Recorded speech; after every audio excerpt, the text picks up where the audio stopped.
ரோமர் 8:12-13 வசனங்களை மறுபடியும் வாசிக்கிறேன்.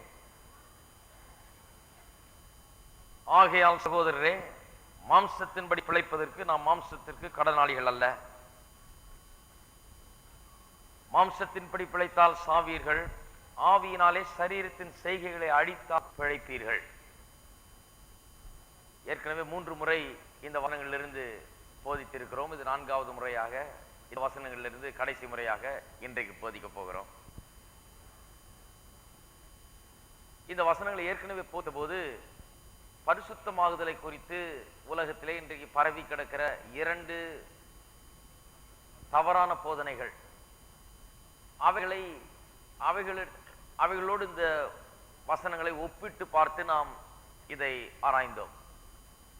ஏனென்றால் இந்த 2 வசனங்களும் பரிசுத்தமாகுதல் எப்படி உண்டாகிறது என்பதை குறித்து நடைமுறை பாணியிலே சொல்லி இருக்கிற வசனங்களே வேதத்தை மிகச்சிறந்த வசனங்கள். இந்த 2 வசனங்களும் இதை விட சிறந்த வசனம் எங்கேயுமே கிடையாது. பரிசுத்தமாகுதல் குறித்து அது நடைமுறையிலே எப்படி நம்முடைய வாழ்க்கையில அதை நடைமுறைப்படுத்துவது என்பதை குறித்து, sanctification practice, அதை குறித்து வேற 2 வசனங்கள் வேதத்திலே இதை விட அருமையான வசனங்கள் நீங்கள் பார்க்க முடியாது. அவ்வளவு காரியங்களை இந்த வசனங்கள் சொல்லுகிறது, எப்படி அதை நடைமுறைப்படுத்துகிறது என்று.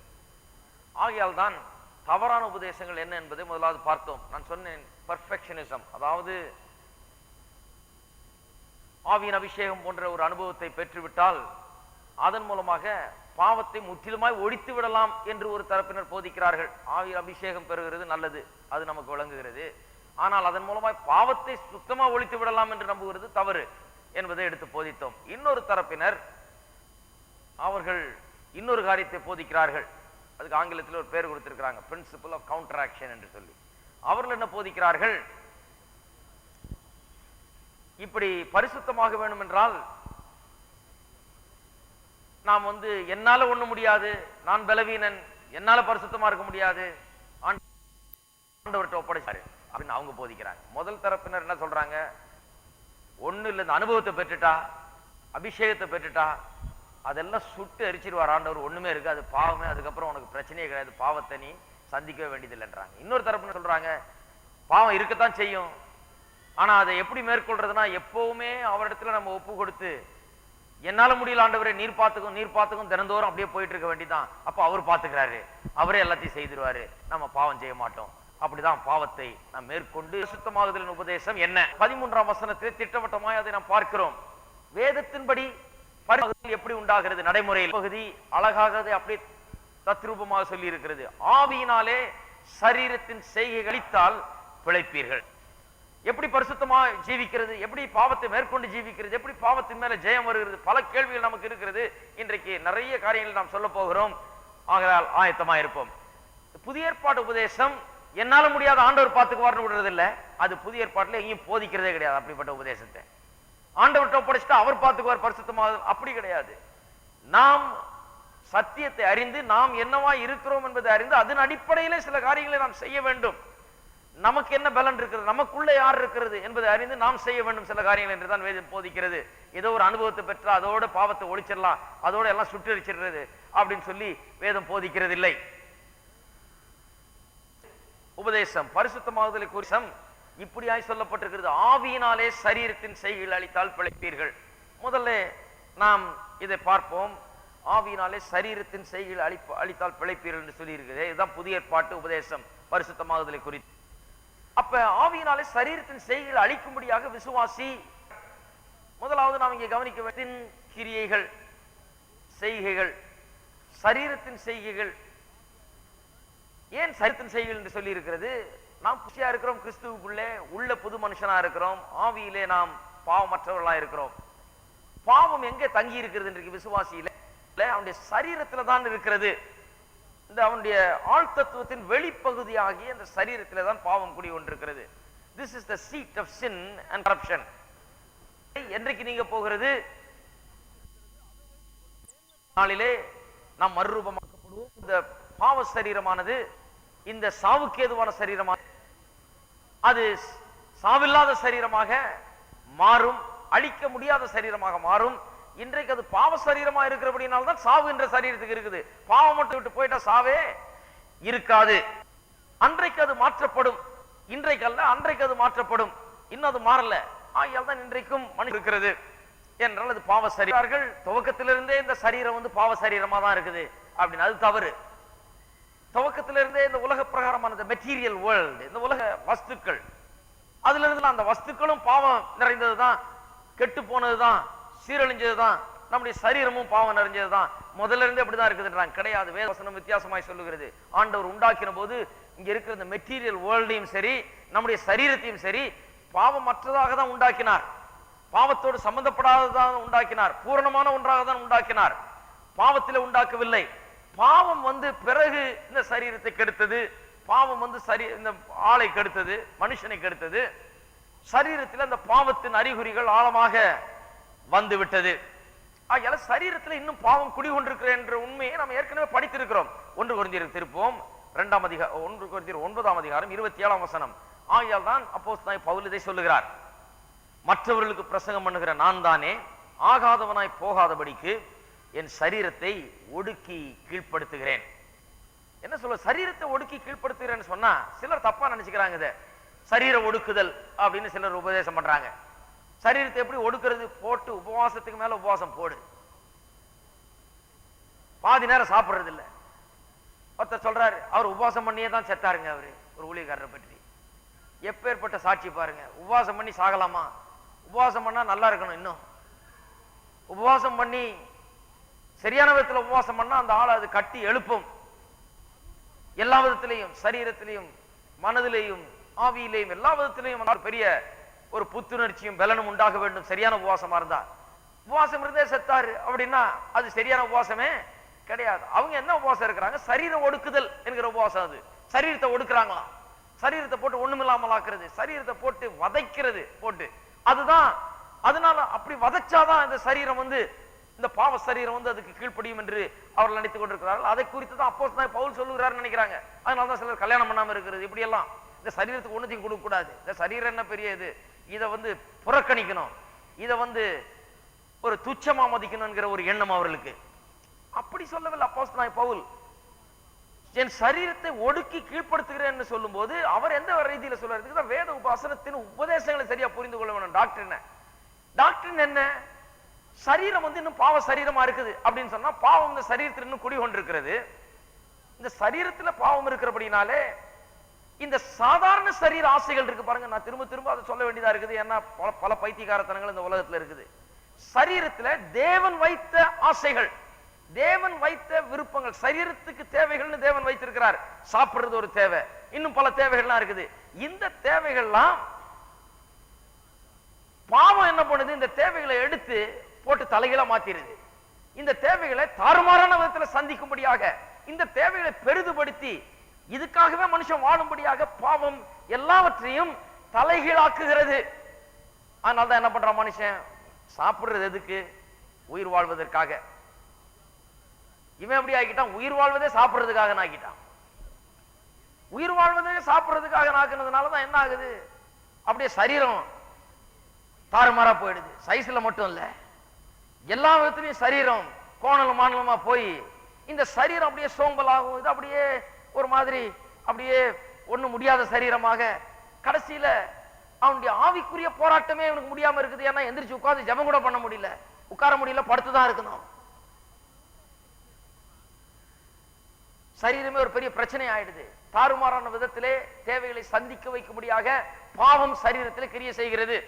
சரீரத்தின் ஆசைகள் எல்லாம் தவறு கிடையாது, அது நினைக்கவே கூடாது, அப்படி செய்யவே கூடாது. அது சிலர் சொல்லிட்டு திரிவாங்க, அதை நம்பவே கூடாது. சரீரத்தின் ஆசைகள் பாவம் கிடையாது, ஆண்டவர் வைத்திருக்கிற ஆசைகள் அவைகள்லாம். எது பாவம்? அதை தவறான விதத்தில் உபயோகப்படுத்துவது தான் பாவம். சாப்பிடுறது பாவம் கிடையாது, ஆனா சாப்பாடே பொழப்புன்னு உட்கார்ந்துட்டு இருக்கிறது சரி கிடையாது, அது ஆண்டவருடைய சித்தம் அல்ல.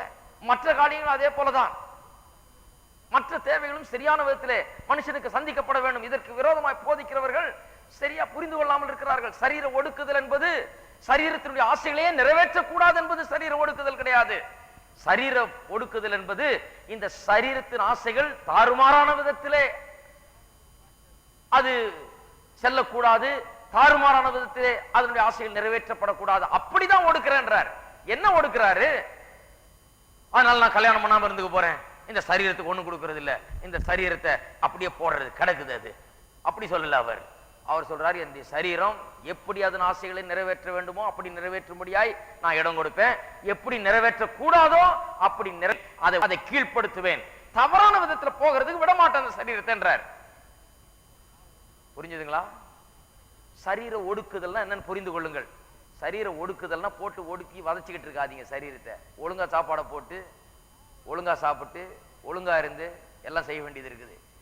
சரீரம் இந்த சரியான appetites of this body, இந்த சரீர பசிகள் இருக்குதே, இவைகளை தாறுமாறான விதத்தில் இந்த உபயோகப்படுத்தாதபடி சரீரம் அதை பார்த்துக் கொள்ள வேணும். அதைத்தான் அப்போஸ்தலன் பவுல் சொல்லுகிறாரே ஒளி, இந்த சரீரம் என்ன பண்ணுது? பாவம் குடிக்கொண்டிருக்கிறதுனால வேதத்துல நம்ம வாசிக்கிறோம், இப்படி வாழணும், இப்படி இருக்கணும், இப்படி சாப்பிடணும், இப்படி நடந்துக்கணும், இப்படி செய்யக்கூடாது, அதை செய்யக்கூடாது போதிக்குது வேதம். அந்த டிசிப்ளின், அந்த வாழ்க்கையின் முறைகளை நாம் பின்பற்றாதபடி சரீரம் நம்மை தாறுமாறாக எடுத்து செல்ல பார்க்கிறது. இந்த சரீரத்திலே பாவம் குடிகொண்டிருக்கிறபடினாலே அந்த பாவம் இந்த சரீரத்தின் ஆசைகளை உபயோகப்படுத்தி தேவனுடைய வார்த்தையில சொல்லப்பட்டிருக்கிற ஒழுங்கின்படி நாம் ஜீவிக்காதபடி, தாறுமாறாக ஜீவிக்கும்படியாக, இந்த ஒழுங்குக்கு கீழ்ப்படியாதபடிக்கு நம்மை கொண்டு செல்ல பார்க்கிறது. ஆனால் நாம் என்ன பண்ண வேணுமா? இந்த சரீரத்தின் செய்கைகளை அழிக்க வேண்டும் என்று அப்போஸ்தலன் பவுல் இங்கே சொல்லுகிறார். அழித்தால் பிழைப்பீர்கள். சரீரத்தின் செய்கைகளை அழிக்க வேண்டும் என்று சொன்னால், அழிக்கிறதுன்னா அப்படியே சுத்தமா ஒண்ணும் இல்லாமல் ஆக்குறது இல்ல, சரீரத்திலே செய்கை அற்று போகிற சரீரமா ஆக்கிறது இல்ல, சரீரத்துல இனிமே ஆசையே கிடையாது, எந்த விதமான ஒரு ஆப்பிடைட்டும் பசியும் இந்த சரீரத்துல இல்ல, சாப்பாடே இல்லாம நான் வாழ்ந்துருவேன் அப்படிங்கிறதல்ல. சாப்பாடு இருக்க வேண்டும், அதுக்கு மாற வைத்தியம் தான் அர்த்தம். சிலர் நினைக்கிறாங்க நான் சாப்பாடே இல்லாம வாழ்ந்துடுறேன், தப்பு. இதெல்லாம் பெரிய ஆவிக்குரிய தன்மை நினைத்துக் கொண்டிருக்க கூடாது. சாப்பாடு சரியான அளவுக்கு சாப்பிடணும், ஒழுங்கா சாப்பிடணும், நேரத்தோட சாப்பிடணும், கரெக்டா இருக்கணும் அந்த விஷயத்துல. அப்ப சரீரத்தின் செஞ்சிடறதுன்னு கிடையாது, அப்படி பண்ணவே முடியாது என்று சொன்னால், to render inoperative, to put to death, அந்த தாறுமாறான காரியங்களை தாறுமாறான அமலாக்க வேண்டும், அவைகளை நாம் அழிக்க வேண்டுமே ஒழிய சரீரத்தின் ஆசையை எல்லாத்தையும் அழிச்சிட்டு உட்கார்ந்துட்டு இருக்கணும். இது எல்லா விசுவாசிகளுக்கும் சொல்லப்பட்ட ஒன்று. இது ஏதோ சாமியார போறவங்களுக்கு சொல்லல. அன்றைக்கு ஒரு நாள் தட்ட யாரோ ஒரு குடும்பத்தில் ஒருத்தவங்க ஊழியத்துக்கு போனாங்களாம். ஊழியத்துக்கு போய் அவங்க சேர்ந்த உடனே இவங்க கல்யாணம் பண்ணா, இவங்க பாருங்க இவ்வளவு எல்லாம் பேசுறாங்க, எல்லாம் மற்ற விஷயம் எல்லாம் கரெக்டா இருக்குது.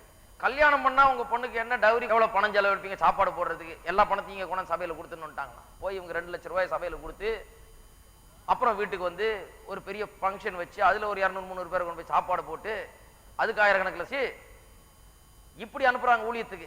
இப்படியே கல்யாணம் பண்ணாம ஊழியம் செய்யணும் அப்படின்னு சொல்ற ஒரு அப்படி அனுப்பி வைக்கிறார்கள். அவங்க நினைச்சுக்கிறாங்க இப்படிப்பட்ட காரியங்களுக்கு சொல்லப்பட்டிருக்கிற காரியங்கள்லாம் அப்படிப்பட்டவர்களுக்கு உரியது, விசேஷமா இந்த ஊழியத்துக்கு அழைக்கப்பட்டு தங்களை அர்ப்பணித்துக் கொண்டு இப்படி போறவங்களுக்கு உரியதுன்னு ஒரு பக்கம் அப்படி நினைக்கிறாங்க. இன்னொரு பக்கம் என்ன நினைக்கிறாங்க? சபைக்கு வர்றவங்க எல்லாரையுமே நீ சரீரத்தை ஒடுக்கணும், சரீரத்தின் ஆசைகளை ஒடுக்கணும், அதை உணர்லாம் ஆக்கணும், இனிமே நீ எந்த விதமான சந்தோஷத்தை அனுபவிக்க முடியாதுன்னு இப்படி தாறுமாறா போதிச்சு குடும்பங்களையும் வாழ்க்கைகளையும் நாசப்படுத்துகிறாங்க. இன்னொரு பக்கம் ஏனென்றால் இப்படிப்பட்ட குழப்பங்கள் ஏன் கிளம்புகிறது என்றால், இந்த பரிசுத்தமாகுதலை குறித்த ஒரு தவறான எண்ணம். ஒன்றை புரிந்து கொள்ள வேண்டும், இந்த சரீரத்தை ஒடுக்கி கீழ்ப்படுத்த வேண்டும் என்று போதிக்கப்படுகிறது. எல்லா விசுவாசிகளுக்கும் சொல்லப்பட்டிருக்கிறது. எல்லா விசுவாசியும் சரீர ஆசைகளை திறந்து சாமியார போகணும்னு சொல்லல, தாறுமாறான ஆசைகளை கீழ்ப்படுத்த வேண்டும், அதை கீழ்ப்படிய பண்ண வேண்டும், அதை ஒடுக்க வேண்டும், அது செயல்படாமல் இருக்கும்படியாய் தடுத்து நிறுத்த வேண்டும். அது விசுவாசியினுடைய பொறுப்பு. அதை செய்வதற்கு உள்ளே ஆவியானவர் உதவி செய்கிறார். இதை செய்கிறது, அதாவது சரீரத்தின் செய்கைகளை அழித்தால்னு சொல்லி இருக்குது. அது எப்படி அழிக்கிறதுன்றதுல பலவிதமான தவறான கருத்துக்கள் இந்த உலகத்தில் இருக்கிறது. எப்படி சரீரத்தின் செய்கைகளை அழிப்பது? உங்க மனசுல கூட நீ கேள்வி இருக்கு, எப்படியா அழிக்கிறதுன்னு. தவறான கருத்துக்களை முதல்ல சொல்றேன், அப்புறம் சரியான கருத்துக்களை சொல்லுகிறேன். தவறான கருத்துக்களை முதலாவது கருத்து இந்த கத்தோலிக்க மார்க்கத்திலே இருக்கிற கருத்து. சரீரத்தின் செய்கைகளை அழிக்கிறது என்றால் என்ன என்பதை குறித்து அவர்கள் எப்படி நினைக்கிறார்கள் சொன்னா, இது உலகம், இந்த உலகத்துல பாவமும் அக்கிரமும் எல்லா காரியங்களும் நிறைந்திருக்கிறது. ஆனால் அவர்கள் சொல்லுகிறார்கள், சரீரத்தை செய்கைகளை அழிக்க வேண்டும் என்றால் இந்த உலகத்தை விட்டு நீ தூரமா வந்துரு, மானஸ்டரிக்கு வந்துரு, மடத்துக்கு வந்துரு. இந்த மடத்துல வந்தால் அங்க சில வாக்குறுதிகளை நீ தர வேண்டும், இந்த உலகத்தை நீ ரெனவுன்ஸ் பண்ண வேண்டும், இந்த உலகத்தை வேண்டாம் என்று தள்ள வேண்டும், இந்த லோகம் வேண்டாம் அப்படின்னு தள்ள வேண்டும். பலவிதமான சௌகரியங்களையும் பணத்தையும் மற்ற எல்லா காரியங்களையும் விட்டுவிட வேண்டும். எல்லாத்தையும் விட்டு விட்டு சாப்பாடு விஷயத்துல கூட ரொம்ப சாப்பிடக்கூடாது, முக்காவாசி நேரம் ஃபாஸ்டிங் அது இது இருந்து சரீரத்தை ஒடுக்கி இப்படியா இருக்க வேண்டும் என்று கத்தோலிக்க சபை என்ன சொல்லுகிறது? இப்படி இருந்தாதான் சரீரத்தின் செய்கைகளை அழிக்கிறோம் என்று. இதைத்தான் மார்ட்டின் லூத்தர் கண்டுபிடிச்சாரு, இது தப்புன்னு. அவர் என்ன கண்டுபிடிச்சாரு? எவ்வளவுதான் அவர் மடத்தில் இருந்தவர், அவர் மடத்துல இருந்து பார்த்து கடைசியில முடிவுக்கு வந்தார். மடத்துல இருந்து எவ்வளவு உண்மையா, எவ்வளவு ஒரு நல்ல எண்ணத்தோடு இதை பின்பற்றினாலும், எவ்வளவு தன்னை அர்ப்பணித்து எல்லா விதமான வாக்குறுதிகளையும் கொடுத்து எல்லா உலக சுகங்களையும் மறந்து உலகத்தை விட்டு விலகி 4 செவருக்கு நடுவில் உள்ள மாட்டிக்கிட்டு ஒரு ஒரு சிறைச்சாலை போல இருந்தா கூட மனுஷன் எப்படி தன்னுடைய உலகத்திலிருந்து எப்படியா தூரம் வந்து விட வேண்டும் என்று எவ்வளவு முயற்சி செய்தாலும் அவர் என்ன கண்டுபிடிச்சாரு? பாவத்தோடு மனுஷனுக்கு இருக்கிற போராட்டம் முடிகிறதே இல்லை. இந்த வாழ்நாள்ல அவனுக்கு அது முடியவே முடியாது. அங்க மடத்துல உள்ள உட்கார்ந்துகிட்டு இதைத்தான் யோசிச்சுட்டு இருக்கிறீங்களா? அந்த பாவத்தினோடு அவனுக்கு இருக்கிற போராட்டத்துக்கு முடிவே கிடையாது. அது இந்த சரீரத்தில் இருக்கிற வரைக்கும் அந்த போராட்டம் இருக்கிறது என்பதை அவர் கண்டுபிடித்தார். இப்படி மடத்துக்கு போறதுனால உலகத்தை விட்டு நாம் போயிட முடியாது, அதல்ல சரீரத்தின் கிரியைகளை அழிப்பது. இதைத்தான் போதித்தார். இதன் மூலமா தான் மறுமலர்ச்சியை உண்டானது, புரோட்டஸ்டன்ட் சபை உருவானது. கத்தோலிக்கல் மத்தியில இன்னும் போதிக்கிறாங்க. இப்படி எல்லாத்தையும் உலகத்தெல்லாம் திறந்து பணத்தை வீட்டை சுகத்தை எல்லாம் திறந்து அங்க போகணும்னு சொல்றது மட்டும் இல்லாம, அங்க போன பிறகு அவங்க போடுற சட்டை, இந்த கேமல் ஹேர் சட்டை, அந்த காலத்துல இந்த ஒட்டக முடியினால் உண்டான சட்டை, அது ஏன் போடுறாங்கன்னா அந்த முடி போய் அப்படியே குத்தும் ஆணி மாதிரி சரீரத்தை. ஏன்னா சரீரத்தை நிம்மதியா இருக்க விடக்கூடாது, இந்த சரீரத்தை ரொம்ப ஜாக்கிரதையா இதை ஒடுக்கணும். இதை ஒடுக்கிறதுனா வதைக்கிறது அவர்களுக்கு. ஆகையால இந்த முடி இந்த மாதிரி போட்டு குத்தி இந்த சரீரத்தை ஒரு சௌகரியமா இருக்க விடாதபடிக்கு அதை போட்டு வதைக்கணும்னு சொல்லி அப்படிப்பட்ட சட்டையை போடுகிறார்கள். அது மட்டும் இல்லாமல் சட்டையில பல விதமான உரசுகிற குத்துகிற பல விதமான பொருட்களை சேர்த்துக் கொள்வார்கள். ஏனென்றால் அதெல்லாம் சேர்த்துக்கொண்டா இந்த சரீரத்தை எப்போ அது குத்திக்கிட்டே இருக்கும், இதை வதச்சிக்கிட்டே இருக்கும், இதை கீழ்படுத்திக்கிட்டே இருக்கும் என்று இப்படியெல்லாம் ரொம்ப எக்ஸ்ட்ரீம் லெவலுக்கு போயிட்டாங்க அவங்க. அது மட்டும் இல்லாமல் அந்த காலத்துல சரீரத்தை வாரினால் அடிக்க வேற செய்தாங்களாம். அடிச்சுக்குவாங்களாம் சரீரத்தை, அடிச்சு சரீரத்தை துன்புறுத்தி. இப்படி சரீர ஒடுக்குதல் என்று சொன்னா அதை பற்றி ஒரு தவறான எண்ணம். சரீரத்தின் செய்கைகளை அழிப்பாங்கன்னா அதான் இதுதான் நினைச்சு கொண்டிருக்கிறார்கள். ஜார்ஜ் விட்ஃபீல்ட் என்ற பெரிய போதகர் ஒருவர் இருந்தார். பிற்காலத்திலே அவர் பெரிய ஒரு போதகராக மாறினார். அவருடைய சரித்திரத்தை வாசித்து பார்த்தால் அவர் ஆரம்ப காலங்களிலே அவரும் இப்படிப்பட்ட காரியங்கள் எல்லாம் பின்பற்றி தன்னுடைய சரீரத்தை கிட்டத்தட்ட ஒண்ணுமில்லாமல் ஆக்கிட்டாராம். அவர் ரட்சிக்கப்பட்ட பிறகு பெரிய பிரசங்கியாரான பிறகு கூட அதனுடைய பாதிப்பு இன்னும் அவருடைய சரீரத்தில் இருந்தது. அவர் நல்ல சுகமா வாழ முடியல. ஏனென்றால் அவர் அவ்வளவு ஃபாஸ்டிங் இருந்து சரீரத்தை ஒடுக்கிறேன்னு சொல்லி ஃபாஸ்டிங் அது இதுன்னு போட்டு சரீரத்தை வதச்சு கடைசியில் ஒரு பிரசங்கியாரான பிறகு சரீரத்துல சுகம் இல்லை, போட்டு சரீரத்தை நாசம் பண்ணி வச்சிருக்கிறார். அந்த காலத்துல மெத்தடிஸ்ட் நிறுவனத்தை சேர்ந்தவர்கள் கூட இப்படிப்பட்ட காரியங்களை அந்த காலத்தில் பின்பற்றி வந்தார்கள், இந்த காலத்தில் இல்ல. அது ஒரு பக்கம் தவறான கருத்து. இன்னொரு பக்கம் தவறான கருத்து இருக்கு, லீகலிசம். அதாவது சட்ட திட்டங்களை ஜனங்கள் மத்தியில போட்டு சரீரத்தை ஒடுக்கிறதுனா இதை செய்ய அதை செய்யாதுன்னு சொல்லி போட்டு ஜனங்களை சட்ட திட்டங்கள்னால் போட்டு கட்டுப்படுத்தி அவர்களை ஒரு பெரிய பாரத்தை அவர் மேல சுமக்க வைக்கிறது போல சுமக்க வைக்கிறார்கள். வாழ்க்கையில எந்த விதமான சந்தோஷத்தை அனுபவிக்க கூடாது. வாழ்க்கையே ஒரு பெரிய ஒரு பிரயாசமா இருக்க வேண்டும். இதுல மகிழ்ச்சி இருக்க கூடாது. எந்த விதமான ஒரு நல்ல காரியங்களும் வாழ்க்கையில் இருக்கக்கூடாது. எப்போதும் இந்த பயத்தோடும் அப்படியே ஸ்டிஃபா அப்படியே தன்னை பற்றியே யோசிச்சுக்கிட்டு தனக்குள்ள என்ன குறை இருக்குது, தனக்குள்ள என்ன தப்பு இருக்குதுன்னு இதையே யோசித்துக் கொண்டு இப்படி இருக்க வேண்டும் என்று சொல்லி இப்படி போதித்து விடுகிறார்கள். லீகலிசம் என்கிறது கத்தோலிக்க மதத்தில் மட்டுமல்ல, புராட்டஸ்டன்ட் மத்தியிலும் இன்னும் கேட்டா ஆவிக்குரிய சபைகள் மத்தியிலையும் இருக்கிறது லீகலிசம். அது இதுன்னு சொல்லி ஜனங்கள் அதை செய்யாத இதை செய்யாதன்னு சொல்லி வெறும் செய்யாத இவங்க எதை செய்யாதுன்னு ஒரு உள்ள இருக்கிற பாவம் அப்படி கிரியை செய்தது. செய்யாத சும்மா என்ன செய்யாத நான் அதை தான் செய்ய போறேன் அப்படிங்கிற மாதிரி அந்த ஒரு எண்ணம் உள்ள. ஏன் அதை நான் வெறுத்தேன் என்று சொன்னால், என்றைக்கும் ஒரு நாள் நான் கிறிஸ்துக்குள்ள என்னவா இருக்கிறேன்னு சொன்னதே கிடையாது. அவர்கள் எனக்குள்ள ஆவியானவர் இருக்கிறாரு, இயேசு ஆகையால் எனக்கு பலத்தை தருகிறாரு, அவர் இருக்கிறபடினால் நான் இப்படி செய்யக்கூடாது, அவர் எனக்குள்ள வாசம் பண்ணுகிறதுனால எப்படி இருக்கக்கூடாதுன்ற அந்த நான் கிறிஸ்துவுக்குள்ள என்னவா இருக்கிறேன் என்பதை குறித்து அந்த சப்ஜெக்டை போதித்ததில்லை. Who we are in Christ ஒரு சப்ஜெக்ட் நான் கேள்விப்பட்டது கூட கிடையாது. அந்த காலத்தில் கிறிஸ்துவுக்குள் நான் என்னவா இருக்கிறேன்னு யாரும் எனக்கு சொன்னதே கிடையாது. என்ன சொன்னாங்க? இது பண்ணக்கூடாது, அப்படி உடுத்தக்கூடாது, இப்படி இதை மாட்டக்கூடாது, அதை செய்யக்கூடாது, இப்படி தலையை வாரக்கூடாது, இப்படி கோடு எடுக்கக்கூடாது, பட்டன் இப்படி இருக்கக்கூடாது, இப்படிதான் சொன்னாங்களே ஒழிய கிறிஸ்துவுக்குள் நான் யார் என்று சொல்லி இதன் நிமித்தமாக நான் எப்படி வாழ வேண்டும் என்று ஒரு காலம் போதித்ததே கிடையாது. இதுதான் சபையின் ஒரு பெரிய பிரச்சனையா இருந்தது. சரி, தவறான விதத்திலே அதை புரிந்து கொண்டு சரீர ஒடுக்குதல் அல்லது சரீரத்தின் செய்கைகளை அழிப்பது என்றால் இதுதான் சொல்லி இப்படி பல விதமா போதித்துக் கொண்டு வருகிறார். சரியான வழி என்ன? சரியான வழிதான் இங்கே சொல்லப்பட்டிருக்கிறது. ஆவியினாலே சரி செய்கைகளை அழித்தால் பார்க்க போனால் அது ஆவியானவரின் உதவியினாலே செய்யப்படுகிற ஒரு காரியம். பரிசுத்தமாகுதல் என்பது நமக்குள்ளே இருக்கிற நாம் நிறைவேற்றுகிற ஒரு காரியம் என்பது விளங்குகிறது. ஆகையால் தான் ஆவியினாலே சரீரத்தின் செய்கைகளை அழித்தால், நீங்க சரீரத்தை செய்கைகளை அழித்தால் இல்ல, ஆவியினால ஆவியானவருடைய உள்ளாக இருக்கிற ஆவியானவருடைய உதவியை கொண்டு செய்கைகளை அழித்தால் பிழைப்பீர்கள். மேன்மை என்னவென்றால் விசுவாசிக்குள்ளாக ஆவியானவர் குடிகொண்டிருக்கிறார், அவனுக்குள்ளே கிரியை செய்து கொண்டிருக்கிறார், அவனுக்கு பலனை கொடுத்து கொண்டிருக்கிறார், அவனுக்கு வல்லமையை கொடுத்து கொண்டிருக்கிறார். ஆகையால விசுவாசி மற்ற உபதேசங்கள் பரிசுத்தமாகுதலை குறித்து மற்ற உபதேசங்கள் சொல்லுகிறது போல என்னால முடியாது ஆண்டவரே நீர் பார்த்துக்கும், இவ்வளவு பரிசுத்தமா என்னால வாழ முடியாது, இந்த பாவத்தை என்னால மேற்கொள்ள முடியாது, நீர் பார்த்து கொள்ளும் என்று சொல்லுகிறது விசுவாசிக்கு அழகல்ல. புதிய ஏற்பாட்டு விசுவாசி அவனுக்குள்ளே ஆவியானவர் குடிகொண்டிருக்கிறபடினாலே ஐ cannot do it, என்னால செய்ய முடியாது என்று சொல்வது விசுவாசி. அப்படி சொல்லுவான் என்றால் அவனுக்கு வேத வசனமும் புரியவில்லை, தன்னை குறித்த சத்தியம் அவனுக்கு விளங்கவில்லை, தான் யார் என்பதை குறித்த சத்தியம் அவனுக்கு விளங்கவில்லை. ஆகையால் தான் யோவான் 1:16 சொல்லப்பட்டிருக்கிறது. யோவான் 1ஆம் அதிகாரம் 16ஆம் வசனத்திலே யோவான் இப்படியாய் சொல்லுகிறார்.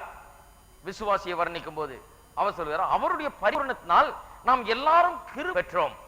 விசுவாசி யார்? பரிபூரணமாய் கிருபை பெற்றவன். யோவான் 15ஆம் அதிகாரத்திலே நாம் வாசிக்கிறோம், இயேசு செடியாயிருக்கிறார், நாம் கொடியாயிருக்கிறோம் என்று. அந்த செடியிலிருந்து வருகிற வல்லமை, அந்த செடியிலிருந்து வருகிற ஊட்டச்சத்து, அந்த செடியிலிருந்து வருகிற ஜீவன், அதனால் நாம் நிறைந்திருக்கிறோம். ஆகையால் தான் விசுவாசி என்னால முடியாது ஆண்டவரை நீர் பார்த்துக் கொள்ளும் என்று சொல்லுகிற அந்த உபதேசம் தவறானது. எனக்கு வல்லமை இல்லை, எனக்கு சக்தி இல்லை, என்னால முடியாது என்று சொல்லுகிறது சரியே கிடையாது. 1 யோவான் 5ஆம் அதிகாரம் 18-19 வசனங்களை வாசிப்போம். தேவனால் பிறந்த எவனும் பாவம் செய்யான் என்று அறிந்திருக்கிறோம். தேவனால் பிறந்தவன் தன்னை காக்கிறான், பொல்லாங்கன் அவனை தொடான். அப்ப தேவனால் பிறந்தவன் யார்? அவனுடைய நிலை என்ன? அவன் எப்படிப்பட்ட ஒரு நிலையில் இருக்கிறான்னு பாருங்க. அவன் பாவம் செய்யான். அவன் ஏன் பாவம் செய்ய மாட்டான்? அவன் தன்னை காக்கிறான். பொல்லாங்கன் அவனை, தேவனால் பிறந்தவன் தன்னை காக்கிறான், பொல்லாங்கன் அவனை தொடான். ஏன் அவன் பாவம் செய்ய மாட்டான்? அவன் தன்னை காத்துக் கொள்கிறான் பாவத்திலிருந்து. பொல்லாங்கனுக்கு அவன் மேல ஒரு அதிகாரம் கிடையாது. நாம் பாவிகளா இருந்த போது, தேவனுடைய பிள்ளைகளா இல்லாத காலத்துல இதை சொல்ல முடியாது. நம்மளை பற்றி, நம்ம பற்றி இவன் தன்னை காத்துக் கொள்கிறான் பாவம் செய்யாம, பிறகு பொல்லாங்கன் அவனை தொடான் என்று சொல்லவே முடியாது. இன்றைக்கு விசுவாசிகளா இருக்கிறபடினாலே வேதம் சொல்லுகிறது அவன் தன்னை காக்கிறவன். ஏன் காக்க முடிகிறது? என்னால முடியாதுன்னு விசுவாசி சொல்ல முடியாது. என்னால காத்துக்கொள்ள முடியல, என்ன பாவம் செய்யாம என்னால இருக்க முடியல, இந்த பாவத்துல நான் அடிக்கடி விழுந்துடுறேன் அப்படின்னு சொல்லுகிறது தப்பு. என்னால முடியாது என்று சொல்லுகிறது தப்பு. ஏன்? வேதம் சொல்லுகிறது அவன் தன்னை காக்கிறான். ஏன்? பொல்லாங்கனுக்கு, அதாவது பிசாசுக்கு அவன் பேர்ல அதிகாரம் கிடையாது, பாவத்துக்கு அவன் மேல அதிகாரம் கிடையாது, அவன் பாவத்தின் அடிமைத்தனத்திலே இல்லை. 19ஆம் வசனம் ஒரு கான்ட்ராஸ்ட் பாருங்க. நாம் தேவனால் உண்டாயிருக்கிறோம் என்றும் உலகம் முழுவதும் பொல்லாங்கனுக்குள் கிடக்கிறது என்றும் அறிந்திருக்கிறோம். நம்மையும் உலகத்தையும் கம்பேர் பண்றாருங்க. நாம் தேவனால் உண்டாயிருக்கிறோம், எல்லாரும் சொல்லுவோம் நாம் தேவனால் உண்டாயிருக்கிறோம். உலகம் முழுவதும் பொல்லாங்கனுக்குள் கிடக்கிறது. எவ்வளவு பெரிய வித்தியாசம் பாருங்க, இங்க இருக்கிறவங்களுக்கும் வெளியே இருக்கிறவங்களுக்கும். நாம் தேவனால் உண்டாயிருக்கிறோம், அவர்கள் பொல்லாங்கனுக்குள் கிடக்கிறார்கள். அந்த வர்ணனையை பாருங்க எப்படி சொல்றது வேத வசனம். அவிசுவாசியின் நிலை என்ன? அவன் பொல்லாங்கனுக்குள் கிடக்கிறான். விசுவாசியின் நிலை என்ன? பொல்லாங்கன் அவனை தொடான். இருக்கீங்களா? எவ்வளவு திட்டவட்டமா இருக்கு பாருங்க. என்ன பொல்லாங்கன் தொடான்? எனக்கு அவன் மேல, அவனுக்கு என் மேல அதிகாரம் கிடையாது, அவனுடைய பாவ சக்திக்கு என் மேல அதிகாரம் கிடையாது. ஆனா விசுவாசி, அவிசுவாசியின் நிலை என்ன? அவன் பொல்லாங்கனுக்குள்ளே இருக்கிறான். அவன் திணறினாலும் வெளியே வர முடியாது. அவன் தப்பி தவறி கூட பாவம் செய்யாம இருக்க முடியாது. அவனுக்கு பாவத்திலிருந்து ஜெயம் கிடையாது. அவன்கிட்ட போய் சரீரத்தை செய்கைகளை அழித்தால் பிழைப்பீர்கள் சொல்ல முடியாது நம்ம. ஏன்னா அவனால சரீரத்தின் செய்கைகளை அழிக்க முடியாது. விசுவாசியை பார்த்து சரீரத்தின் செய்கைகளை அழித்தால் பிழைப்பீர்கள் ஏன் சொல்றாரு? நாம் இருக்கிற நிலை இப்பொழுது வித்தியாசமான நிலை. நாம் அதை செய்ய முடியும், பொல்லாங்கனுடைய ஆளுகைக்குள்ளாக இல்லை. ஆகையால் தான் நம்ம பார்த்து என்ன சொல்லுகிறாரு? சரீரத்தின் செய்கைகளை அழித்தால் பிழைப்பீர்கள் என்று சொல்லுகிறார். இப்பொழுது பிராக்டிக்கலா இது எப்படிங்க வரும் அப்படின்னு அந்த கேள்வி பலருடைய மனதிலே இன்றைக்கு எழும்பும். சரி, தவறான உபதேசம் 2 உபதேசம் சொல்லிட்டீங்க, தவறுன்றது நிரூபிச்சாச்சு 3 வாரமா சொல்லி சொல்லி. 4வது வாரத்துக்கு வந்திருக்கிறோம். சரியான உபதேசம் என்ன? ஆவியினாலே சரீரத்தின் செய்கைகள் அளித்தால் பிழைப்பீர்கள். இதுதான் பரிசுத்தமாகுதல் உபதேசம். பரிசுத்தமாகுதல் சொன்னா ஏதோ ஒரு அனுபவத்தை பெற்று அதோட பாவம் ஒளிஞ்சிருதுன்னு இல்ல, அல்லது என்னால முடியாத ஆண்டவரை நீர் பார்த்துக்கோன்றது பரிசுத்தமாகுதலின் உபதேசம் கிடையாது. புதிய ஏற்பாட்டின்படி என்ன உபதேசம்? ஆவியினாலே சரீரத்தின் செய்கைகள் அளித்தால் பிழைப்பீர்கள். இதுதான் பரிசுத்தமாகுதலின் உபதேசம். இது எப்படி நடைமுறையில எப்படி சரீரத்தின் செய்கைகள் அளிப்பது, அதை குறித்தும் பார்த்துட்டோம். அதாவது தவறான காரியங்கள் என்ன என்று நடைமுறையில எப்படி இதை நடைமுறைப்படுத்துவது. முதல்ல ஒரு காரியத்தை பார்த்தோம், ஆவியானவர் உள்ள இருக்கிறார். இதை குறித்த ஒரு பெரிய உணர்வு விசுவாசிக்கு இருக்க வேணும். நாம் பழைய நிலையில இல்லை. பழைய நிலை என்ன? பொல்லாங்கனுக்குள்ள இருந்தவன் நான், அவனுடைய அதிகாரத்துக்கள் இருந்த அந்த நிலையில இல்லை. ஆகையால் தான் என்ன பார்த்து வேதம் சொல்லுகிறது, சரீரத்தின் செய்கைகளை நாம் அழிக்க வேண்டும் என்று. முன்ன அழிக்கக்கூடிய நிலையில இல்லை, இப்போ அந்த நிலையில இருக்கிறேன். அதை முதல்ல உணர்ந்து கொள்ள வேண்டும். அதை உணர்ந்து கொண்டு இப்பொழுது நடைமுறைப்படுத்துவது எப்படி, இந்த நடைமுறைப்படுத்துவதை குறித்து சில காரியங்களை நான் விவரமாக சொல்ல இருக்கிறேன். பொதுவாக சில காரியங்களை முதல்ல சொல்லுகிறேன். இந்த பரிசுத்தமாகுதலை நம்முடைய வாழ்க்கையில நடைமுறையில அன்றாட வாழ்க்கையில எப்படி கொண்டு வருகிறது என்பதை குறித்து வேதம் திட்டவட்டமாக நமக்கு போதிக்கிறது. அதிலே ஜெனரல் கன்சிடரேஷன்ஸ், பொதுவான சில காரியங்களை நாம் கவனிக்க வேண்டும். நம்முடைய ஆவிக்குரிய நிலைமை என்ன என்பதை நாம் புரிந்து கொள்ள வேண்டும். இது பொதுவான ஒரு காரியம். பரிசுத்தமாகுதல நடைமுறையில நாம் கொண்டு வர வேண்டும் என்றால், அன்றாட வாழ்க்கையில கொண்டு வர வேண்டும் என்றால், நம்முடைய ஆவிக்குரிய நிலைமை என்ன என்பதை புரிந்து கொள்ள வேண்டும். இன்றைக்கு விசுவாசிக்கு இருக்கிற பிரச்சனையே என்ன? தன்னுடைய ஆவிக்குரிய நிலையை உணராது இருக்கிறார்கள். என்ன சொல்றாங்க? என்னால முடியல. இதை வர போதிச்சிடுறாங்க. உன்னால முடியலன்றதை ஒத்துக்கோ, என்னால முடியலன்னு சொல்லு, ஆண்டவரே நீர் பார்த்துக்கோன்னு சொல்லு. Let go and let God. ரொம்ப அருமை, கேட்கறதுக்கு அப்படியே சும்மா ஜோரா இருக்குது, ரைம் ஆகுது இல்லையா? ஆஹா, என்ன அழகா சொன்னாரியா, let go and let God. நான் போயிருக்கேன் அந்த மாதிரி மீட்டிங்க்கு, வெளியே வரும்போது சொல்லிட்டு போனேன், let go and let God. இப்படி லெட் கோ அண்ட் லெட் காட்னா போனா அது ஃபுல்லா லெட் கோ ஆயிடுது. வெளியே போனா லெட் காடே வரமாட்டேங்குது. அதெல்லாம் ட்ரை பண்ணி பார்த்துட்டு தான் கடைசியில, அதனாலதான் இதெல்லாம் இவ்வளவு விவரமா போதிக்கிறேன் உங்களுக்கு. இந்த let go and let God கேட்கறதுக்கு நல்லா இருக்குது, ஆனா வேதத்தில் அது போதிக்கப்படவில்லை. என்ன தேவை இன்றைக்கு விசுவாசிக்கு? முதலாவது பொதுவா கொடுக்கிறேன்னு சொல்லி கொடுத்து வைத்திருக்கிறார் ஆண்டவர். ஜீவனுக்கும் தேவ பக்திக்கும் வேண்டிய எல்லாவற்றையும் கொடுத்திருக்கும் போது எனக்கு ஒண்ணும் இல்லைன்னு எப்படி சொல்ல முடியும்? என்னால முடியல, எனக்கு சக்தி இல்லை, இந்த பாவத்தை மேற்கொள்ளுகிறதுக்கு எனக்கு பலன் இல்லைன்னு சொல்லவே முடியாது. 2 பேதுரு 1:9 பார்ப்போம், 9ஆம் வசனம் அதே அதிகாரத்துல. இவைகள் இல்லாதவன் எவனோ, அப்படின்னா என்ன அர்த்தம்? நிறைய சொல்லியிருக்காரு எப்படி தேவ பக்தியோட வாழணும்னு. இந்த காரியங்களை கடைபிடிக்காதவன், இந்த எக்ஸார்டேஷன்ஸ், இந்த சொல்லப்பட்ட இந்த காரியங்களை செய்யாதவன், சரீரத்தின் செய்களை அழித்தால் பிழைப்பீர்கள் சொல்லியிருக்கிறேன், அதை செய்யாதவன் எவனோ அவன் யார்? அவன் முன் செய்த பாவங்கள் அற தான் சுத்திகரிக்கப்பட்டதை மறந்து கண் சொருகி போன குருடனாய் இருக்கிறான். அவன் யாரு? போய் சரீரத்தின் செய்களை அழிக்காதவன். எனக்கு எல்லாம் இருக்குது ஆண்டவரே, உமக்கு ஸ்தோத்திரம், எனக்கு ஆவியானவர் உள்ள கொடுத்திருக்கிறார், அவர் உள்ள வாசம் பண்ணுகிறார், எனக்கு பலன் உண்டு, பாவத்தை மேற்கொள்ளுகிற சக்தி எனக்கு உண்டு, பாவத்தின் மேல் அதிகாரம் எனக்கு உண்டு, பிசாசின் மேல் அதிகாரம் உண்டு சொல்லி போய் சரீரத்தின் செய்களை அழிக்காதவன் அவன் யார்? முன்னே தன்னுடைய பாவங்களற இவன் சுத்திகரிக்கப்பட்டிருக்கிறான் என்பதை அவன் மறந்து போனவன். இன்றைக்கு விசுவாசிகள் பிரச்சனை அதுதான். அவர்கள் என்னத்தை மறந்துட்டாங்க? என்ன நடந்தது தங்களுக்கு என்பதை மறந்து விட்டார்கள். பாவங்கள் அற இவர்கள் கழுவப்பட்டிருக்கிறார்களே, இதை மறந்துட்டாங்க. பாவத்திலிருந்து தேவன் விடுதலை ஆக்கி இருக்கிறாரே உங்களை, அதை மறந்துட்டீங்கன்னு அர்த்தம். போய் செய்யலனா உட்கார்ந்துட்டு ஆண்டவரே என்கிட்ட சக்தி இல்லை, ஆண்டவரே இந்த பாவம் என்ன மேற்கொள்றது, என்னால ஒண்ணும் முடியலையா, இப்படி எல்லாம் பெரிய ஆவிக்குரிய ஜெபம் பண்றவங்க எப்படிப்பட்டவங்க என்று வேதம் சொல்லுகிறது. பாவங்களற தாங்கள் சுத்திகரிக்கப்பட்டதை மறந்து போனவர்கள், அவர்கள் சத்தியத்தை மறந்தவர்கள், அதை உணராதவர்கள், கண் சொருகி போன குருடர்கள் அவர்கள். அவர்களுக்கு என்ன தேவைங்க? இந்த கண் சொருகி போன குருடர்களுக்கு என்ன தேவை? கண்ணு திறக்கப்படணும். ஆயால் தான் அப்போஸ்தலனாகிய பவுல் ஜெபிக்கிறார் விசுவாசிகளுக்காக. எபேசியர் 1ஆம் அதிகாரத்துல அவர் ஜெபிக்கிறார். நான் உங்களுக்காக ஜெபிக்கிறேன்னு சொல்ல என்ன ஜெபம் பண்றாரு? என்ன ஜெபம் கொஞ்சம் கவனிச்சு பாருங்க. அவர் என்ன விசுவாசிக்கு என்ன ஜெபம் பண்றாரு? ஆண்டவரே அந்த விசுவாசிக்கு இது தாரும், இந்த விசுவாசிக்கு அது தாரும், அப்படி ஜெபிக்கல. அவரு என்ன ஜெபிக்கிறார்? இந்த விசுவாசிகள் எல்லாருக்கும் கண்ணு திறக்கப்பட வேண்டுமே ஆண்டவரேன்னு. ஏன்னா கண்ணு திறந்தா எல்லாம் வந்துடும். ஹலோ,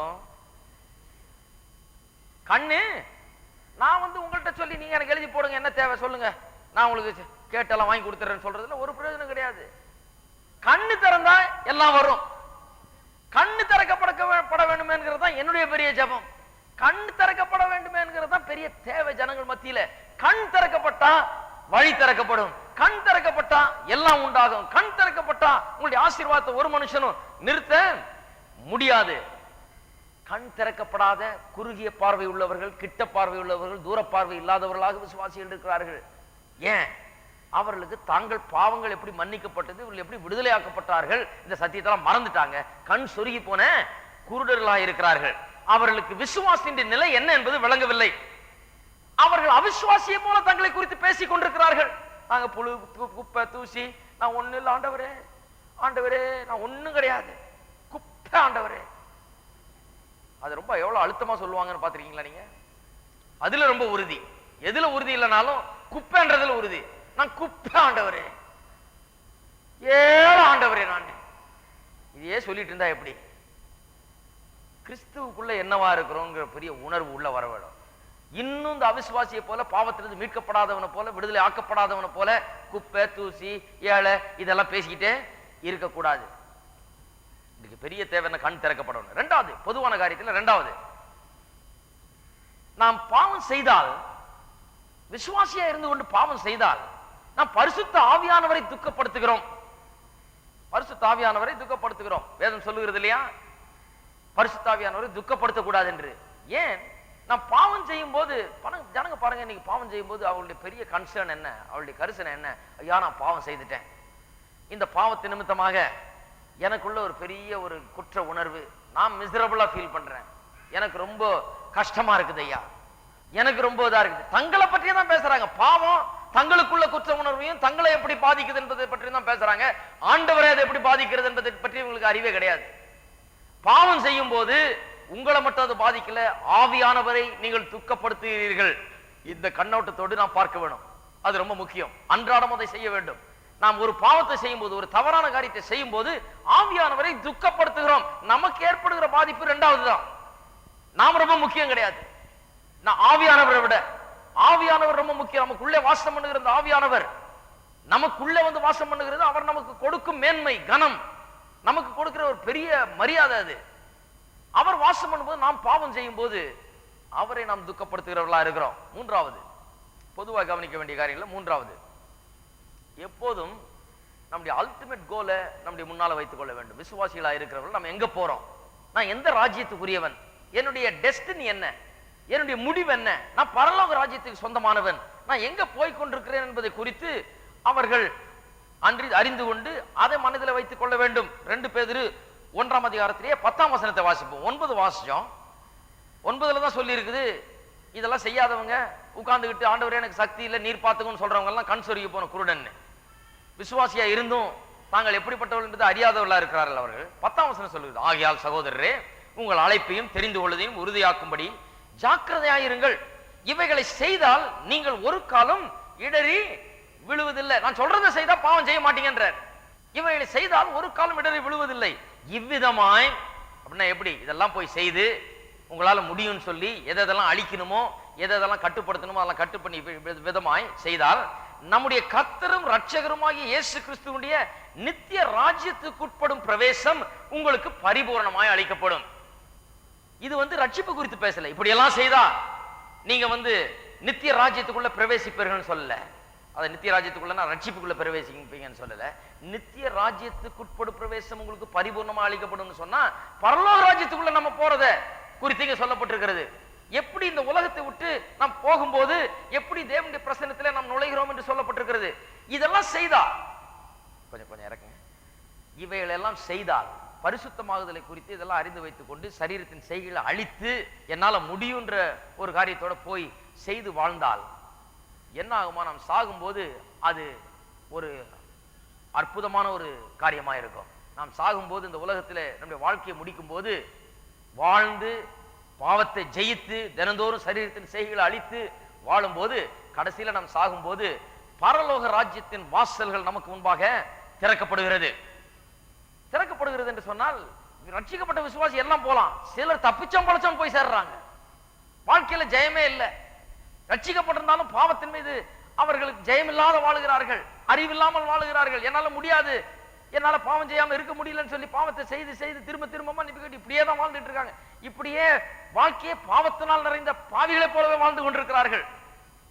ஆனால் இவைகளெல்லாம் செய்து இப்படி ஜெயத்தோடு வாழுகிற விசுவாசி சாகும்போது விசேஷமாய் அவனுக்கு பரிபூரண பிரவேசம் அவனுக்கு அளிக்கப்படுகிறது நித்திய ராஜ்யத்துக்குள். அப்படின்னு சொன்னா, you will not enter somehow into the kingdom of God, you will have an abundant entrance. ஏதோ தப்பிச்சம் பொழைச்சம் நுழைய மாட்டீங்க, ஒரு பரிபூர்ணமான ஒரு நுழைதல், ஒரு triumphant procession, அதாவது பெரிய வெற்றியின் ஊர்வலம் போல உள்ள பரலோகத்திற்குள் நுழைவீர்களாம். பரலோகத்தின் கதவுகள் திறக்கப்படுகின்றன. அங்க தப்பிச்சம் பொழைச்சம் நுழையாம, ஏதோ ஒரு பயத்தோட நுழையாம, பெரிய ரிஜாய்சிங், பெரிய ஒரு சந்தோஷத்தோட மகிழ்ச்சியோடு நாம் நுழைவோமாம் நம்முடைய நித்திய ராஜ்யத்துக்குள். என்ன ஒரு அருமையான காரியம் பாருங்க. சிலருக்கு விசுவாசிகள் சத்தியத்தை அறியாம இருக்கிறப்ப அவளுக்கு பாவத்தை ஜெயிக்கிறது ஒரு பெரிய காரியமாய் தோணுகிறது.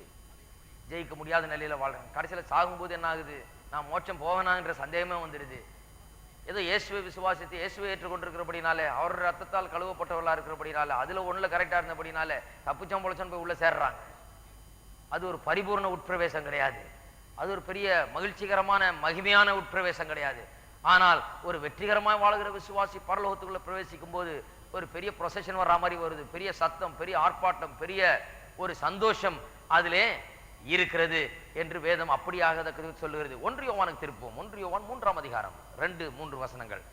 பிரியமானவர்களே, இப்பொழுது தேவனுடைய பிள்ளைகளாய் இருக்கிறோம், இனி எவ்விதமாய் இருப்போம் என்று இன்னும் வெளிப்படவில்லை. ஆகிலும் அவர் வெளிப்படும் போது அவர் இருக்கிற வண்ணமாகவே நாம் அவரை தரிசிப்பதினால் அவருக்கு ஒப்பாய் இருப்போம் என்று அறிந்திருக்கிறோம். அவர் மேல் இப்படிப்பட்ட நம்பிக்கை வைத்திருக்கிறவன் எவனும் அவர் சுத்தம் உள்ளவராய் இருக்கிறது போல தன்னையும் சுத்திகரித்துக் கொள்கிறான். அப்படின்னா என்ன அர்த்தம்? நாம் நம்முடைய டெஸ்டினியை, நாம் எங்கே எந்த ராஜ்யத்துக்கு சொந்தமானவர்கள் என்பதை மனதில் வைத்துக் கொண்டே வாழ வேண்டும். இந்த உலகத்தில் வாழும்போது தேவனுடைய பிள்ளையா இருக்கிறேன், அவருக்கு சொந்தமானவன், அந்த குடும்பத்தை சேர்ந்தவன், அந்த ராஜ்யத்துக்கு சொந்தமானவன், நான் இந்த உலகத்துக்கு அடுத்தவன் கிடையாது, நான் தேவனுடைய ராஜ்யத்துக்கு சொந்தமானவன் சொல்லி இப்படியே நாம் ஒரு இந்த உலகத்தில் ஒரு பரதேசியை போல அந்த எண்ணத்தை நமக்குள்ள இருந்து கொண்டே இருக்க வேண்டும். பாருங்க, பழைய ஏற்பாட்டு காலத்தில் ஆண்டவர் இதை போதிக்க விரும்பினார். அதனால்தான் ஆபிரகாம், ஈசாக்கு, யாக்கோப் எல்லாம் அவங்க எல்லாம் வீடு கட்டாம பேசாம டென்ட் போட்டு வாழ்ந்தாங்க. ஆபிரகாம் பாருங்க, உலகத்திலேயே பெரிய பணக்காரர். அவருக்கு அத்தனை ஆடு மாடுகள், அவ்வளவு ஆயிரக்கணக்கான வேலைக்காரங்க எல்லாத்தையும் வச்சுக்கிட்டு டென்ட்ல வாழ்ந்துட்டு இருக்கிறார், குடிசை போட்டு. ஊர்ல போற வரவங்களாம் கேட்கறாங்க, என்னையாச்சும் உனக்கு ஒரு நல்ல ஒரு பங்களா கட்டக்கூடாதா? இவ்வளவு ஏக்கர் நிலம் வச்சிருக்கிறியே, இந்த கானான் தேசமே உனக்கு சொந்தம்ன்றாங்க. எங்கேயாவது ஒரு மூலையில ஒரு அருமையான ஒரு அரண்மனை மாதிரி கட்டி வாழக்கூடாதா? எவ்வளவு பெரிய பணம் இருக்கு, இவ்வளவு இருக்கு. அவன் சொல்றான், இல்ல இல்ல, நான் இந்த டென்ட்லயே வாழ்ந்துட்டு போறேன். ஏன்னா ஒரு காரியத்தை வெளிப்படுத்தும்படி ஆண்டவர் என்ன அழைத்தார். என்ன காரியத்தை வெளிப்படுத்தணும்? நான் இந்த ராஜ்யத்துக்கு சொந்தமானவன் அல்ல, அந்த ராஜ்யத்துக்கு சொந்தம்னு சொல்லி அதனாலதான் அவன் வீடு கட்டல. அதனால நம்ம கட்டக்கூடாதுன்னு இல்லை. அதுக்கப்புறம் எல்லாம் கட்டினாங்க, அது வேற கதை. அதை ஒண்ணு பிடிச்சிக்காதீங்க காரணம். அவன் வீடு கட்டல, ஆகியால் நானும் வீடு கட்ட போறது இல்லை. இங்க வீடு கட்டினா அங்க வீடு இல்லை, இப்படி எல்லாம் பிரசங்கம். அவன் அப்படி ஆண்டவர் வாழ வச்சார். அவன் வீடே கட்டல, மனைவிக்கு எப்படி இருந்திருக்கு பாருங்க. அதனாலதான் பெரிய பிரச்சனை போல இருக்கு. என்னையா பணம் வச்சிருந்த என்ன பிரயோஜனம்? வீட்டை கட்டக்கூடாதா? வீட்டை கட்டவே மாட்டேன். ஏன்? நான் பரலோகவாசி, நான் அங்க சொந்தமானவன். அதை ஊர் பூரா தெரிவிக்கணும், ஊரே பேசணும் அதை பற்றி. ஐயோ, ஆபிரகாம் பெரிய பணக்காரராச்சா, ராக்கபெல்லர் மாதிரி, அவர் ட்ரம்ப் மாதிரி, உலகத்துல பெரிய பணக்காரன், பெரிய கோடீஸ்வரர்கள் மாதிரி. இவ்வளவு பெரிய ஆபிரகாம் வீடு கட்டலையா? ஊரே பேசுது. ஏன் கட்டல? அவன் பரலோக ராஜ்யத்துக்கு சொந்தமானவன் சொல்றாயா. கேட்டா நான் தேவனுக்கு சொந்தமானவன், எனக்கு அங்க ராஜ்யம் இருக்குது, எனக்கு இந்த மண் இல்ல, அதுக்கு நான் சொந்தம்னு சொல்லிட்டு இருக்கிறான். ஊர் முழுக்க பரவுது ஆபிரகாமுடைய புகழ். அவன் யார்? அவன் எந்த ராஜ்யத்துக்கு சொந்தமானவன்? இந்த உலகத்துல வாழுகிற விசுவாசிகளாகிய நாம் அதை நாம் பிரதிபலிக்கணும். உலகத்துல நாம் வீடு கட்டலாம், மாடி வீடும் கட்டலாம், பங்களாவும் கட்டலாம், எப்படி இருக்கலாம். ஆண்டவர் உங்களை வீடு கட்ட சொல்லி தான் அழைச்சிருக்காரு. காரணம், எகிப்து தேசத்திலிருந்து அவர்களை கொண்டு போய் அவர்களை வாக்குத்தத்தம் பண்ணப்பட்ட தேசத்துக்கு கொண்டு போனப்ப கட்டாத வீடெல்லாம் தர்றேன். அங்க இருக்கிற ஆள்லாம் துரத்திட்டு இவங்களுக்கு கொடுத்தாரு வீட்டை. ஹலோ, அதை ஏன் சொல்றேன்னா, இது சிலர் தவறான காரியத்தை கரெக்டா பிடிச்சுக்குவாங்க. நான் அதனாலதான் வீடே கட்டலைங்க, நான் எனக்கு அங்க வீடு இருக்கிறதுனால. அப்புறம் கட்டினவங்க எல்லாம் எரிஞ்சு விழுகிறது. அவர் எப்படி கட்டினார்? என்னமோ செய்திருக்கிறார், அதனால தான் கட்டினார். அவர் கட்டுனா அந்த பிரச்சனை இருக்காது பாருங்க. சரி, பரலோக ராஜ்யத்துக்கு சொந்தமானவர்கள் சொல்லி அந்த உணர்வோடு வாழ வேண்டும். அப்படி வாழுகிறவன் என்ன பண்ணுவானா, அவர் சுத்தமுள்ளவரா இருக்கிறது போல தன்னையும் சுத்திகரித்துக் கொள்கிறான். ஏன் சுத்திகரித்துக் கொள்கிறான்? எப்போ அவனுக்கு அந்த எண்ணம், நான் அந்த ராஜ்யத்துக்கு சொந்தம், அந்த குடும்பத்துக்கு சொந்தம், அந்த குடும்பத்துக்கு ஏற்ற மாதிரி வாழ போகிறேன், அந்த ராஜ்யத்துக்கு ஏற்ற ஒரு வாழ்க்கை நான் வாழ போகிறேன். இந்த உலகத்துக்கு சொந்தம் என்ற அறிவே கிடையாது அவனுக்கு. நான் பரலோகத்துக்கு சொந்தமானவன் என்ற அறிவினாலே ஆட்கொள்ளப்படுகிறபடினாலே அவன் அதை எப்படி பிரதிபலிக்கிறான்? தன்னை சுத்திகரித்துக் கொள்கிறான். இந்த உலகத்தின் பாவங்கள், அக்கிரமங்கள், அநியாயங்களில் இருந்து தன்னை சுத்திகரித்துக் கொள்கிறான். நான்காவது, இதெல்லாம் செய்துகிட்டே நீங்கள் இடறி விழுவதில்லைன்னு சொல்லி இருக்கிறார். 10ஆம் வசனத்துல வாஸ்தவம் இல்லையா? இவைகளை செய்தால் 2 பேதுரு 1:10 நீங்கள் ஒரு காலம் இடறி விழுவதில்லை. வேதம் சும்மா சொல்லல பாருங்க. எல்லாம் சொல்றாங்க பாவம் செய்யாம இருக்க முடியாது.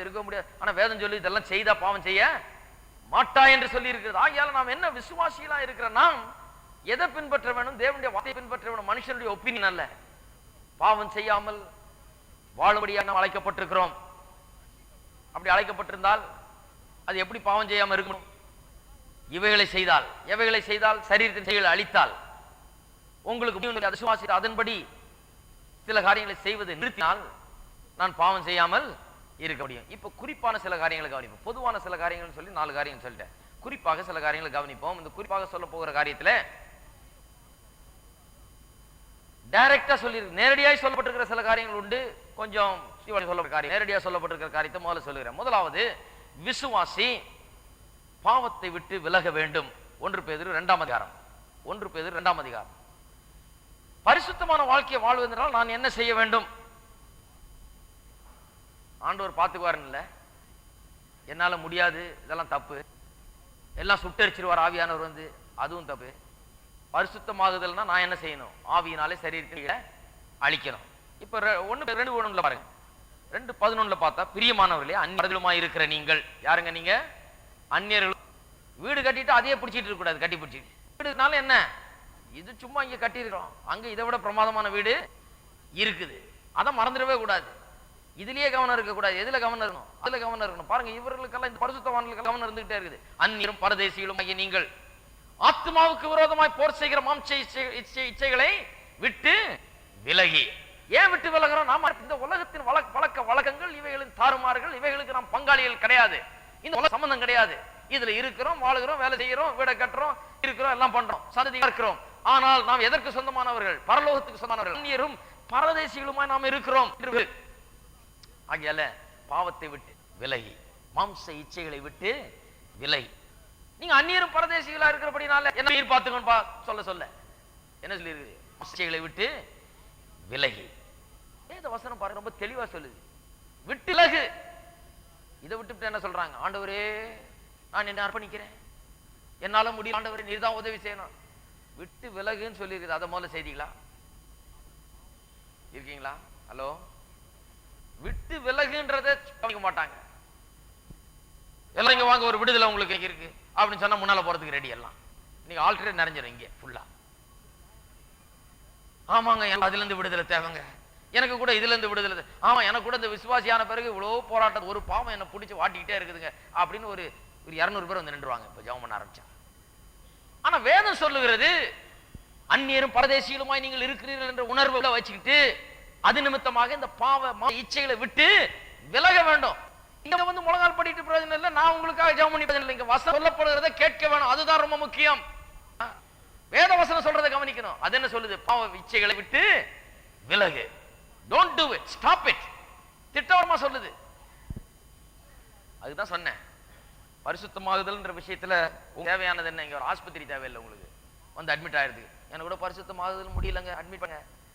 முடியல, ஜெயமா வாழ முடியல, வந்து என்ன தாக்கிட்டே இருக்கு, அட்மிட் பண்ணிடுங்க. அட்மிட் பண்றதுக்கு சபை இல்லை பரிசுத்தமாகுதல் என்ற விஷயத்துல. நோயாளிகள் மற்ற பிரச்சனைகள் அகப்பட்டுக் கொண்டிருக்க வரலாம், இங்க ஜெபித்துக் கொள்ளலாம், எல்லாம் செய்யலாம். ஆனா பரிசுத்தமாகுதல் என்கிற விஷயத்துல இங்க வந்து அட்மிட் பண்ற ஆஸ்பத்திரி இல்லை. இது பரிசுத்தமாகுதல் என்கிற விஷயத்துல இங்க வந்து இது பேரக்ஸ் மாதிரி, ஆர்மி பேரக்ஸ் மாதிரி ஆஸ்பத்திரி இல்லை. ஆர்மி பேரக்ஸ்னா என்ன? இங்கதான் வந்து பொட்டி படுக்கை எல்லாம் வச்சு யூனிஃபார்ம் எல்லாம் மாட்டி துப்பாக்கி தூக்கி ரெடியா இருக்கணும். போருக்கு கிளம்புகிற இடம், யுத்த களத்துக்கு இறங்குகிற போகிற ஒரு முகாம், அது ஆர்மி பேரக்ஸ் என்று சொன்னால். சபை என்பது இந்த உலகத்தை எதிர்த்து போராடக்கூடிய, இந்த மாம்ச இச்சைகளை எதிர்த்து போராடக்கூடிய சக்தி தரக்கூடிய, ட்ரைனிங் தரக்கூடிய ஒரு இடம்.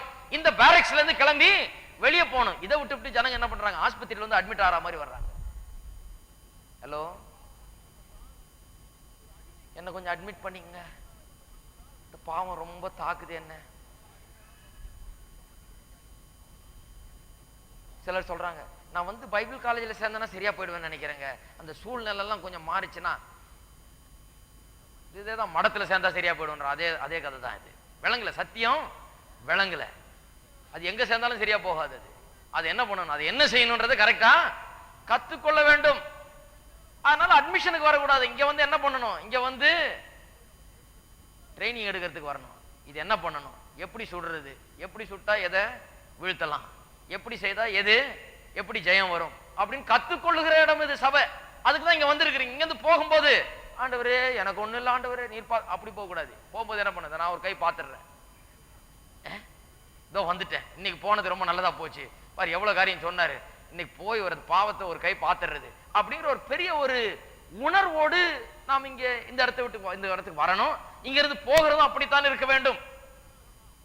பாருங்க, இரண்டாவது, பாவத்திற்கு உடன்பாடு இருக்கக்கூடாது, பாவத்தோடு உடன்பாடு இருக்கக்கூடாது. எபேசியர் 4ஆம் அதிகாரம், எபேசியர் 5ஆம் அதிகாரம் 11-12. கனியற்ற அந்தகார கிரியைகளுக்கு உடன்படாமல் அவைகளை கடிந்து கொள்ளுங்கள்.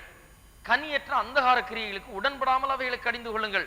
பாவத்தோடு உடன்பாடு நமக்கு கூடாது. உடன்பாடு கூடாது என்று சொன்னால் என்ன, பாவத்தோடு உடன்பாடு ஏற்படுத்துகிற காரியங்களோடு உங்களுக்கு உடன்பாடு இருக்கக்கூடாது.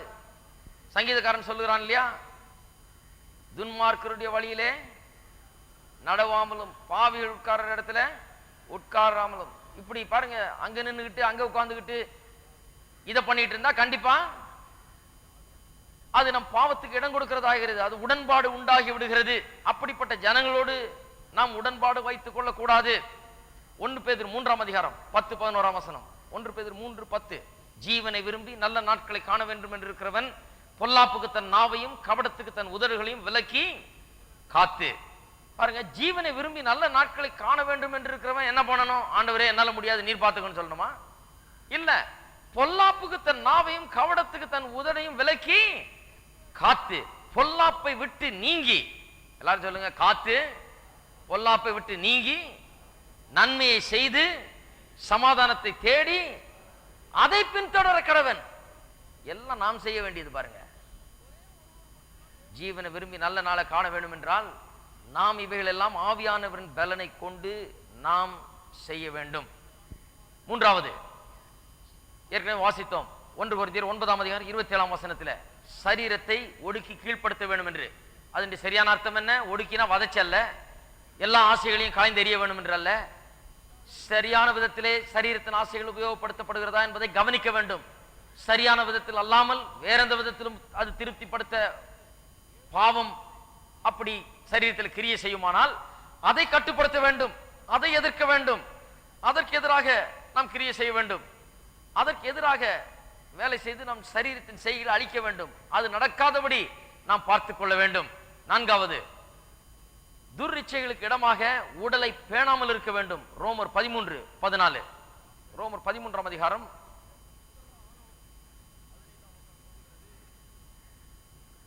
14ஆம் வசனம். துர்இச்சைகளுக்கு இடமாக உடலை பேணாமல் இருந்து கர்த்தராகிய இயேசு கிறிஸ்துவை தரித்துக் கொள்ளுங்கள். துர்இச்சைகளுக்கு இடமாக உடலை பேணுகிறதுன்னா என்ன அர்த்தம்? இந்த சரீரத்துல பாவம் வந்து தாக்குகிறது, செய்யும்படியாய் வளர்க்க கூடாது. இதை சரிப்படுத்தி இதை பாவத்தை செய்யறதுக்காக அதை அப்படி பேணக்கூடாது. சரீரத்திலே பாவ உணர்வுகளை, தவறான உணர்வுகளை, சாதாரண ஆசைகளை விபரீதமான ஆசைகளாய் ஏற்படுத்துகிற அல்லது உண்டாக்குகிற காரியங்களை நாம் அதில் ஈடுபாடு கொள்ளக்கூடாது. சிலர் சொல்றாங்க பாருங்க, ஈடுபாடு கொள்ளக்கூடாதுன்னு சொன்னா அப்படிப்பட்ட காரியங்களை செய்கிறவர்களோட நாம் சேரக்கூடாது. சரி, சில நேரத்தில் விசுவாசிகள் பொல்லாத ஆட்களோட பேச வேண்டியதா இருக்குது, அவர்களோட வேலை செய்ய வேண்டியதா இருக்குது, அவர்களுக்கு சாட்சி சொல்ல வேண்டியதா இருக்குது, அவர்கள் ஆண்டவரிடத்தில் கொண்டு வர வேண்டியதா இருக்குது, அவர்களுக்கு ஒரு நண்பரை போல இருந்து அவர்களை தேவனிடத்துல அவர்களை ஆதாயப்படுத்த வேண்டியது இருக்குது. அது உண்மைதான். ஆனா சிலர் சொல்றாங்க அவர் ஆதாயப்படுத்தணும்னாங்க, அவர்கிட்ட ஃப்ரெண்டா இருந்தா கடைசியில் அவர் என்ன ஆதாயப்படுத்திட்டாரு? அவர் அந்த குடியில திருப்பலான்னு போய் நான் அவர்கிட்ட பேச போய் நான் குடிக்க ஆரம்பிச்சிட்டேன் அப்படின்னா நீங்க ஆதாயப்படுத்துற நிலையில இல்லைன்னு அர்த்தம். அதை விட்டு விலகி ஓடணும், அதை விட்டு விலகி ஜீவிக்க வேண்டும் இல்லையா? துர்ரிச்சைகளுக்கு இடமாக உடலை பேணாமல் இருக்க வேண்டும் என்று சொன்னால் இந்த உடலில் உள்ள ஆசைகள், இதனுடைய பசிகள் தவறான விதத்திலே நிறைவேற்றும்படியாக ஏவுகிற சகல காரியங்களுக்கும் நம்மை விலக்கி காக்க வேண்டும். உடலை அந்த விதத்தில் பேணக்கூடாது. ஐந்தாவது, பாவம் சரீரத்திலே பாவத்தின் அறிகுறிகள் தெரிய ஆரம்பித்த உடனேயே, பாவத்தை குறித்த அறிகுறிகள், சோதனையின் அறிகுறிகள் தெரிய ஆரம்பித்த உடனேயே அதை நாம் எதிர்த்து நிற்க வேண்டும். யாக்கோபு கொஞ்சம் அறிகுறி தெரிஞ்ச உடனேயே அந்த பாவத்தை எதிர்த்து நின்று அதை நாம் நிறைவேறாதபடி தடுக்க வேண்டும். பாருங்க, சோதிக்கப்படுகிற எவனும் தான் தேவனால் சோதிக்கப்படுகிறேன் என்று சொல்லாதிருப்பானாக. தேவன் பொல்லாங்கனால் சோதிக்கப்படுகிறவர் அல்ல, ஒருவனையும் அவர் சோதிக்கிறவரும் அல்ல. அவனவன் தன் சுய இச்சையினாலே இழுக்கப்பட்டு சிக்குண்டு சோதிக்கப்படுகிறான். பின்பு இச்சையானது கற்பந்தரித்து பாவத்தை பிறப்பிக்கும். பாவம் பூரணமாகும் போது மரணத்தை பிறப்பிக்கும். எப்படி பாவம் வருதுன்னு சொல்றாரு? முதல்ல எங்க ஆரம்பிக்கிறது? இச்சையில் ஆரம்பிக்கிறது. ஒரு ஆசை, எந்த பாவமா இருந்தாலும் அதை செய்ய வேண்டும் என்கிற ஒரு ஆசை, ஒரு எண்ணம் உள்ள ஏற்படுகிறது. அந்த எண்ணம் ஏற்படும் போதே அதை என்ன பண்ண வேணும்? அதை எதிர்க்க வேண்டும். அந்த எண்ணம் ஏற்படும் போதே அதை டீல் பண்ண வேண்டும். டீல் பண்ணுகிறதுனா என்ன? அந்த எண்ணத்தை மறக்கிறது, இல்ல 1ல இருந்து 1000 வரைக்கும் எண்றது, இதெல்லாம் வேதவசனம் போதிக்கல. இது எப்படியாவது மறந்துரு, அதை பார்த்தீங்கன்னா டக்குன்னு அதை எடுக்காம வேற எதையாவது நல்லதை எடுத்து வாசிட்டு ஏதாவது ஒண்ணு பண்ணு, இது அப்ப மறந்துடும். அப்படியெல்லாம் வேதம் போதிக்கிறது. அது வரும்போதே அதை நாம் எதிர்க்க வேண்டும். எதிர்க்க வேணும்னா அதை பார்த்து ஓடிடக்கூடாது, அதை பார்த்து இந்த பக்கம் திரும்பிக்கிறது இல்ல. அப்படி அல்ல. பாவத்தின் சோதனை, அந்த எண்ணம் நம்முடைய உள்ளத்தில் அந்த இச்சை தோன்றும் போதே என்ன பண்ண வேண்டுமாம்? அது உண்டு, அது இருக்கிறது, இது கிரியை செய்து கொண்டிருக்கிறது என்பதை அங்கீகரிக்க வேண்டும். இதை வெளிக்கொண்டு வர வேண்டும். இது இப்படி எனக்குள்ள ஒரு பிரச்சனை இருக்குது அப்படின்னு சொல்லி, அதன் பிறகு அது பொல்லாங்கு, அது தீங்கு, அது தேவையற்றது, இது பாவம் என்பதை நாம் உணர்ந்து அதை விட்டுவிட வேண்டும். அதை எதிர்க்க வேண்டும், அதை வெறுக்க வேண்டும். பார்த்துட்டு ஓடுறது இல்லை. அதை ஐடென்டிஃபை பண்ணி இது என்ன ப்ராப்ளம்னு, இது எப்படி உண்டாச்சு, இது பொல்லாதது, இது என்னை அழித்து விடும், என்னை சீரழித்து விடும், ஆகையால் இதை வெறுக்கிறேன், இது பிசாசுக்கு சொந்தமானது என்று சொல்லி அப்படி வெறுத்து அப்படி அதை தள்ள வேண்டும். ஆறாவது, ஒருவேளை பாவத்தில் விழ நேரிட்டால் அல்லது பாவம் செய்ய நேரிட்டால் அதை தேவன் சொல்லுகிற விதத்திலே அதை சீர்படுத்த வேண்டும். பாவத்தில் விழ நேரிடும் போது தேவன் எப்படி அந்த காரியத்திலிருந்து நாம் திரும்பி அதிலிருந்து சரிபட்டு நாம் வர வேண்டும் என்று விரும்புகிறாரோ அதன்படி அதை செய்ய வேண்டும். அதை செய்யாம நம்முடைய சொந்த இஷ்டத்தின்படி அல்ல. 2 கொரிந்தியர் 7ஆம் அதிகாரத்தில் அதை பற்றி சொல்லி இருக்கிறது, எப்படி பாவம் செய்யும் போது எப்படி சீர்பொருந்துகிறது என்று. 2 கொரிந்தியர் 7ஆம் அதிகாரம் 10ஆம் வசனம். தேவனுக்கேற்ற துக்கம் பின்பு மனஸ்தாபப்படுகிறதுக்கு இடமில்லாமல் ரட்சிப்புக்கு ஏதுவான மறந்திருவதை உண்டாக்குகிறது. தேவனுக்கேற்ற துக்கம், அதாவது பாவம் செய்தவர்கள் மனம் திரும்பும் போது தேவனுக்கேற்ற துக்கம் என்று வேதம் அதை அழைக்கிறது.